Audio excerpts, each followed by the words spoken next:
Et si notre nom portait en lui les secrets les plus enfuis de notre histoire, et si derrière chaque syllabe se cachaient des silences, des fautes, des fuites? Aujourd'hui, je vous parle d'un livre aussi intime que vertigineux, Patronyme de Vanessa Springora.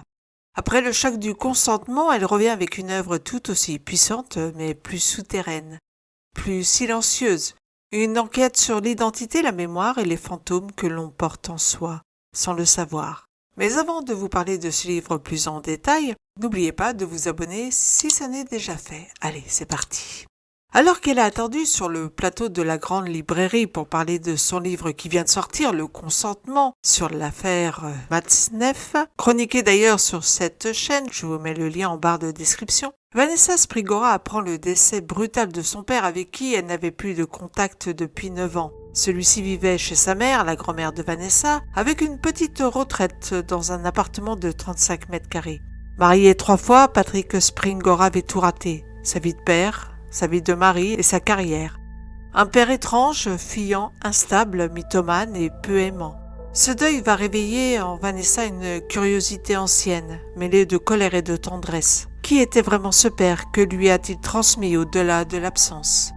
En vidant son appartement devenu un capharnaüm, Vanessa va mettre la main sur des photos qui représentent son grand-père paternel, Joseph Springora, portant un vêtement d'escrimeur mais sur lequel on peut voir un insigne nazi. Cette révélation va bouleverser l'image que Vanessa a de sa famille et va l'amener à enquêter sur ses origines.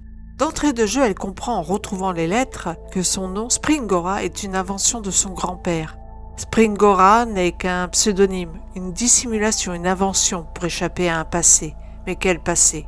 Vanessa Springora va alors se lancer dans une quête identitaire et remonter le fil de son histoire familiale pour tenter de comprendre qui était vraiment ce grand-père, retrouver un pan de sa famille perdue, des origines de ce nom Springer, devenu Springora, mais aussi mieux comprendre les traumatismes qui ont pu se transmettre intragénérationnellement jusqu'à expliquer peut-être le comportement de son père à elle.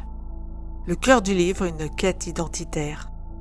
Patronyme devient alors le récit d'une enquête non pas policière mais existentielle. Vanessa Springora remonte le fil d'une généalogie brisée, cabossée, pleine de trous, qui va l'emmener jusqu'en République tchèque à la rencontre de sa famille d'origine sudète, les Allemands de Tchéquie, en Allemagne, à travers l'histoire de son grand-père escrimeur, policier et militaire dans la Wehrmacht, ou pas. La fuite de celui-ci pour échapper à la guerre, ou à ce qu'il a dû faire. Échapper à la police tchèque, enfin, qui va traquer les nazis à travers l'Europe. Un grand-père qui va trouver en Huguette, la grand-mère de Vanessa, une femme qui va le cacher par amour, qui va l'aimer, qui va elle aussi se défaire de sa famille pour lui. Et puis, en slalomant à la faveur de la libération, ce grand-père va leurrer les uns et les autres, jusqu'à parvenir à changer de nom et gommer à sa façon son histoire honteuse. Une histoire familiale donc à la façon d'un puzzle qu'il faut reconstituer. Patronyme questionne ici la manière dont les traumatismes, les fautes ou les silences se transmettent sans mots, parfois même malgré les générations. Ce que la narratrice croyait être une rupture avec son père se révèle en fait une continuité involontaire, notamment dans la façon dont elle a été exposée à des abus, comme nous le voyons dans le consentement, dans un système de domination où le silence était déjà roi. Le roman met en lumière donc la répétition inconsciente des schémas familiaux et pose la question: peut-on réparer ce qu'on ne comprend pas? Peut-on se libérer d'un héritage que l'on découvre trop tard? Vanessa Springora poursuit dans ce second livre le style qui a marqué Le Consentement, sobre, fluide, précis, avec une grande maîtrise de l'introspection sans trop de pathos. Elle parvient à mêler un juste équilibre entre émotion contenue et recherche de vérité. Mon avis.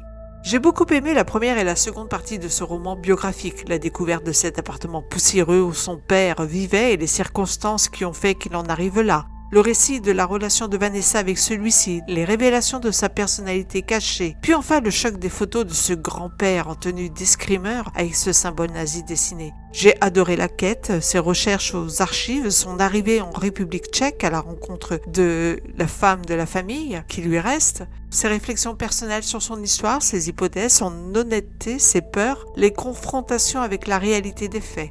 J'ai moins apprécié la dernière partie qui se dégageait de cette histoire familiale pour tenter de faire un rapprochement avec l'histoire actuelle, les populismes en Europe. Le soufflet retombe un peu sur la fin. Le gros de la découverte a été effectué en seconde partie et cette troisième vient plutôt alourdir le tout. Finalement, elle n'est pas nécessaire ou elle aurait dû être raccourcie car il y a des redondances dans l'histoire. Conclusion. Patronyme, c'est donc une quête finalement sur ce qui peut nous parler à tous, ces secrets de famille. À travers le récit de Vanessa Springora, certaines personnes pourront s'y retrouver. Pas forcément avec la même histoire, loin de là, mais avec les silences, les non-dits et l'envie pourquoi pas de se lancer à son tour dans ce type de puzzle à résoudre.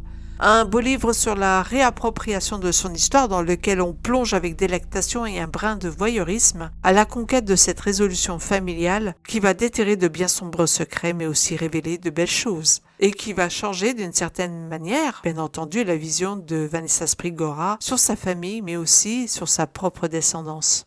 Patronyme de Vanessa Springora, un livre auquel j'ai mis la note de 3/5. Voilà, si vous avez aimé cette vidéo, n'oubliez pas de mettre un pouce vers le haut, c'est important pour l'algorithme de YouTube, de me laisser un commentaire pour me dire ce que vous avez pensé de cette vidéo, de cette critique, de me dire si vous avez lu ce livre ou si vous comptez le lire, si vous avez même lu le précédent livre de Vanessa Springora, Le Consentement. À très bientôt donc sur Au détour d'un livre et plus. Salut les amis, ciao. Critiques qui font rêver, portraits d'écrivains, des histoires à partager.